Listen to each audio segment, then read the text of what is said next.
50 million people have died from the plague, but that's just a small fraction of those who have died from this disease. And with so many deaths, it's easy to forget that every one of those 50 million people was someone. A unique individual with a name, a story, and a life that mattered to someone.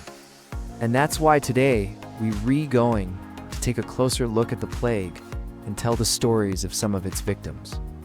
Before we begin, click that subscribe button for more videos like this one. Thanks for your support.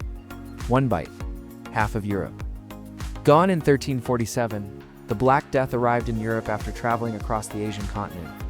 It entered through multiple different ports, including Sicily, France, and England, and quickly began to spread. The main way the plague traveled was through fleas, living on rats. And these little critters were the perfect way for the disease to travel, because rats live everywhere. They can fit into small cracks and crevices, making them easy to overlook. And they also travel on ships and other forms of public transportation, helping the plague reach new places very quickly. When the plague first started to spread, it went by almost unnoticed.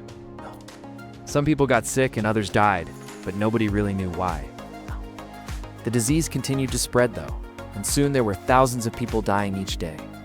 It was during this time that people began to notice the link between the plague and the rats.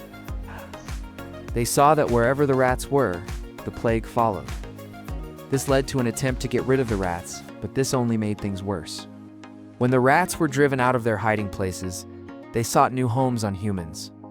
This is when the plague began to spread at an unstoppable rate. To make matters even worse, there was no known cure for the plague at the time. There were a lot of theories though. Some believed that bad air was to blame, while others thought that it was punishment from God. Others still blamed the Jews, claiming that they poisoned wells to spread the disease. Whatever the cause, there was nothing that could be done to stop it. There were no vaccines or hospitals. The only thing that could be done was wait and hope for the best. What's most amazing about the plague is that it killed approximately 1 in 3 Europeans. At the beginning of the plague, villages would be completely wiped out. Entire communities would be devastated and left without anyone to run them. As the years passed, the plague moved from rural areas to cities, where it caused just as much devastation. While the plague was killing millions, it was also changing Europe forever. Feudalism was slowly coming to an end, and the wealthy landowners were beginning to lose power. At the same time, cities were growing and becoming more important than ever before. Trade was increasing, and new ideas were spreading. In many ways, the plague helped to bring about the Middle Ages to an end and usher in a new era in European history. By the time the plague reached its peak in 1348, it had already killed millions. By the time it was done, it would claim another 25 million lives. That's why it's important to remember those who died from the plague, not just as numbers, but as real people whose lives were cut short. The plague may be over, but its legacy lives on.